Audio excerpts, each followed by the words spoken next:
નવરાત્રી પૂરી થવા આવી અને દિવાળીના કામની એવી ચિંતા મગજમાં કરી છે ને, તમને હશે ને બધાને, આપણને બધા લેડીઝના એક જ પ્રોબ્લેમ, દિવાળીનું કામ. મેં તો એક આઈડિયા વિચાર્યો છે, તમને કહું. 3-4 દિવસ થાય ને નવરાત્રી પૂરી થાય ને, એટલે એમ કહેવાનું પગ બહુ દુખે છે, શરીર બહુ દુખે છે, આવું 4-5 દિવસ હલાવવાનું. 4-5 દિવસ થાય ને પછી એમ કહેવાનું સારું સહન નથી થતું, ડૉક્ટરને તો બતાવવું જ પડશે.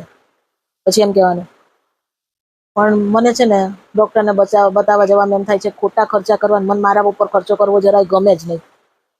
એટલે આપણા એમ કહેશે જ ને, ના બતાવી દે બહુ વધારે થતું હોય તો. એટલે એમ કહેવાનું ના ભાઈ ના, ડૉક્ટરનો ખર્ચો કેવડો મોટો, 1000-1200 રૂપિયા તો ફી લે ખાલી હાથ પકડવાની. પછી થોડાક બીવડાવવાના, પછી દવાઓ લખી દે, એક્સરે પડાવવાનું કે, નહીં ને ક્યાંક ઓપરેશન કરાવવાનું કે, તો 20-25 હજારના ખાડામાં ઉતરી જઈએ બાપા. મારે તમને એટલો બધો ખર્ચો નથી કરાવવો, એમ કહેવાનું.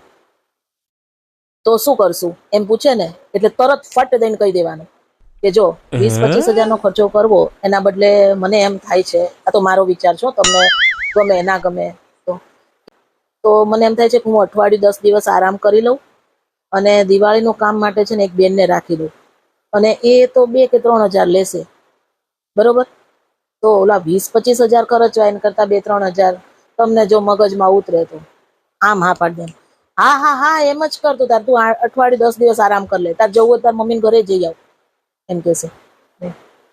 આપણું કામ પતી ગયું, દિવાળીનું ટેન્શન ગયું. પછી દિવાળીનું કામ તો બેન કરી દે, બરોબર. પછી કામ જેવું થઈ જાય ને, દિવાળી નજીક આવી જાય એટલે આપણે ઊભા, ખરીદી કરવાની, મોજ કરવાની, ચિંતા જ નહીં. કેવો લાગ્યો આઈડિયા? હું તો અજમાવાનું છું, તમે અજમાવી દેજો.